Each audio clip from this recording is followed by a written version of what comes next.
How are we doing? Station Master Mike here, reporting to you from inside my car because unfortunately the weather is a bit foul out there today.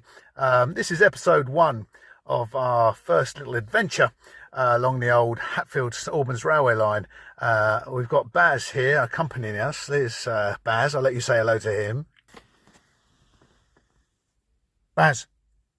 Good boy. We've been waiting patiently in the car because the weather's been really foul. But what this is, it's a little tour of the Hatfield St Albans railway line, and me and Baz invite you to join us. And basically, each episode is going to be no more than about 10 minutes long, and we're going to be making our way to St Albans along the old route of the old railway line. And hopefully the weather will improve. It's been heavy rain today, but we've got to try and make a start somehow. So wind, rain or shine, this episode will go ahead.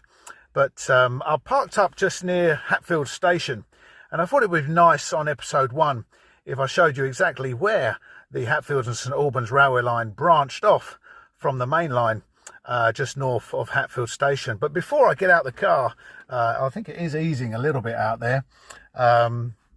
Before I jump out and show you that, I thought I'd just let you know what life was like before the railways came. Places like St Albans, back in the 1700s, there was about maybe 3,500 people living in St Albans. That was all. But they were really busy because it was a coaching town, and anyone passing through via horse and carriages would stay in places like St Albans in the many inns, and they could cater for well over 350 customers who were stopping overnight just to break up their journey. And there was lots of horses there as well. The horses would be changed if necessary for a fresh pair of legs, and as a result there was over 700 stables, and it was a massive employment for the people in St Albans. The inns and the stables brought great employment. So you can imagine the panic when the railways started to flex their muscles, and they had a huge influence on day-to-day life in places like St Albans. And the first railway to burst out of London was the London to Birmingham Railway, which started back in 1837, 1838. And that ran through a town called Watford, which was fairly close to St Albans. So people didn't need to do their regular sort of long journey, long distance horse and carriage rides anymore. They'd just jump on the horse and carriage and go to Watford, where they could then jump on the train and enjoy the rest of their journey, either up north or down to London, in a lot more comfort than a bumpy old, rickety old horse and carriage ride. So that brought a lot of change in places like St Albans, because they didn't need to cater for people sleeping over the night. People would do their journeys in one day via the new railway. So a lot of the inns made people redundant. They didn't need then anywhere near as many horses.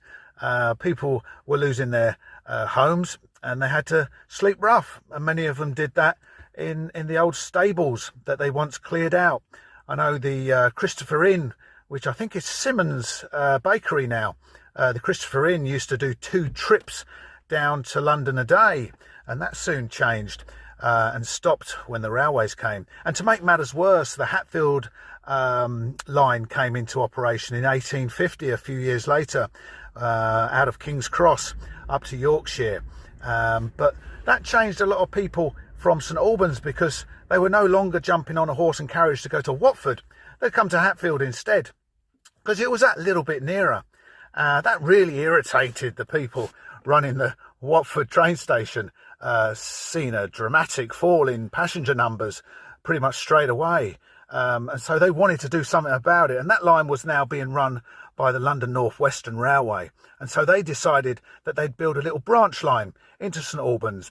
And that opened in 1858. And it still runs today through places like Bricket Wood and Park Street. And it nestled quite nicely down the bottom of Holywell Hill. So literally again, the pendulum swung the other way. People didn't bother coming to Hatfield to jump on the train. They'd just go to the bottom of Holywell Hill if they lived in St Albans and enjoy a luxurious trip to Watford and change trains there to continue on with their journey. And this irritated the Great Northern Railway. They saw a dramatic fall in passengers going to Hatfield, and so they decided to do something about it as well. So the competition was really increasing. But they didn't have much money, really, the Great Northern Railway. They were so eager to get their line up to Yorkshire that they didn't have much spare cash. So they needed to do a deal with the local landowners, and that worked quite well. The Hatfield St. Albans Railway Company was created in 1862, and the line opened a few years later in 1865. And that was perfect, you know, and passenger numbers pretty much shared between the two companies, some still going to Watford, but many making the journey to Hatfield. The horse and carriage side of the business pretty much dead and buried. But the competition was pretty much over and done with quite soon after, because in 1868 a brand new railway station opened up in the heart of St. Albans. The St. Albans City Station opened up, and that's because the Midland Railway got permission to join the railway race for competition by bringing their brand new railway down from the Midlands straight down to St. Pancras Station in London. And that's because they were so furious, because they had so much coal up in the Midlands at the time. They needed to get it down to London. And London was crying out for coal stocks for the industries and to keep people's houses warm. But the only way to do that was to hand over their thousands of railway wagons over to the competition. And in doing so, they lost a lot of their profits because of that. So by having permission to build their own line, it was perfect for them. But it was disaster for the line to Hatfield and the line to Watford. And the Hatfield line suffered more. Passengers services closed in 1951, and the freight services ended in 1968. And it's such a shame, because we lost our railway. But I think it would be quite popular now, with St. Albans and Hatfield growing, almost doubling in size since the railways closed. But at least we still have what's known as the Alban Way, and more people use that now than what they ever did when the railways was running. So I'm going to jump out now, and I'm going to peer over the railway bridge here, and I'll show you exactly where the Hatfield and St. Albans Railway started. All this information, by the way, is out of our little book here, our family-friendly railway guidebook, and that was thanks to great work from Neil Parker and Richard James and the Royal Mail, who helped me produce that. They've done a fantastic job. Thank you, guys. And if you want a copy of that, it's £5, a recommended donation, and that will all go to this year's Nice Tide Halt fundraiser, which of course is for the ongoing work being done just further up the line at Smallford Station by the lovely guys there at the Smallford Station and Alban Way Heritage Society. And they've had great help by the council, and also those lovely chaps over at the Oaklands College and the students there, who have done some fabulous work on the platform too. But we're going to make our way up to Smallford Station in a couple of episodes' time. But let's go and grab a look, and I'll show you exactly where the Hatfield and St. Albans railway line branched off just north of Hatfield Station. Come on, let me show you. Okay, so this is the footbridge which crosses the main line. The main line's just over here, and just in the distance there, you can't quite see it because that bridge covers it up, but in the distance there, just behind the bridge, a few hundred yards, it's the Hatfield Station, and we're just north of the Hatfield Station. This is the block of flats here, which has unfortunately been built on the old track bed as it left the main line, and it was about here it started to swing off to the side here in that direction towards St. Albans.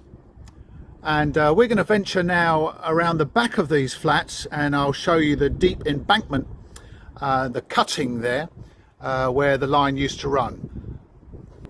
Let's go and check it out. Okay, we're just approaching the back of the flats now, and I'll show you there's quite a steep drop down here. Let me show you. So there's the flats. We're around the back of the flats, and just down here, that's a good 20-foot drop down there, and just here is where the original track bed used to run, and as you can see, it's now blocked by the flats just there behind the trees. But there's a better view of this cutting just further along. You can hear the trains very close to the train track here. Let's go and see some more this way. Just thought I'd stop and show you this. This is a National Cycle Network sign, Cycle Route 61. There's one of these at Dead Man's Crossing, which is marks the terminus of my work at Narstide Halt. I painted mine up and it looks like someone's done the same with this one. Looks very nice. There's a few of these scattered around the route, and that's lovely. It does look very, very nice. Well done whoever done that. I got a little bit of help with mine. Someone came along after I'd done mine and painted all these individual looks like fossils really. They've done a lovely job on my one, and my one sits about half a mile up the line towards St Albans from Narstide Halt. But yeah, let's go and have a look at the cutting. This path here isn't part of the old track bed. The track bed is down there. It's quite a big drop down there, but at the end of this path is where the old line is, and that carries on up towards Lemsford Road Halt, which is the next episode. But down here it's not easy to make it out, not on film anyway, but that is quite a drop down there from where I'm standing. So that's my feeties, and down there that's a drop of about 20 feet, and that's where the track bed ran. And what I'll do is I'll put a couple of photos that I have of the line that used to sweep through this steep cutting, and you'll see there's two tracks there. One was the running line and one was used to as a siding really. And you'll see there's on one of the photos there's some planking, a planking walkway which was used for the maintenance staff to maintain the carriages and such like. And this section of track was actually maintained and stayed here after the railway closed in 1968, and it was used as a long piece of siding, and it ran pretty much up to Lemsford Road Halt, but it didn't last long.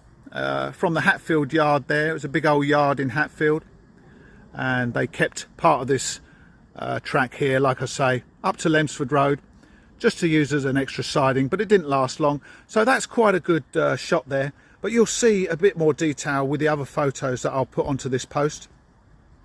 Okay, lovely. So that's pretty much all I can tell you about the start of the Hatfield St Albans Railway. I'm going to head on back to the car now, and me and Baz are going to make a trip down to our next stop, and that's tomorrow night's episode, which is Lemsford Road Halt. And of course, if you want one of those little railway guides, let me know, and the money will go to our fundraiser this year for Smallford Station. If you want to just look at lots of wonderful pictures of Narstide Halt and other stations along the line, and Lemsford Road, where we're going to be tomorrow night, you can do so via our lovely website, and that was produced very kindly by the lovely Yvonne Mars, who also wrote the book, didn't she? Termination at the Halt, all about Narstide Halt and the ghostly goings on there with the murder mystery tale that she spun in there so spectacularly well. She wrote that lovely book and produced our website, and it's got loads of wonderful photos on that website and some really good details about the stations and other bits and pieces and the history of the line. And you can check that out over a cup of tea if you go on to narstidehalt.wordpress.com. And many thanks for the little guidebook and the website. Thanks to Roger Taylor, who did a fantastic job at collating lots of photos and information, and he brought out a fabulous book back in 1988, and he's given me permission to use his photo collection and all of his details. So thank you, Roger. Couldn't have done it without you. Right, I'm going back to the car, and me and Baz are moving on to our next stop. Series is going well, it's up and running, and the next episode is Lemsford Road Halt. So let's get down there. See you soon. Bye.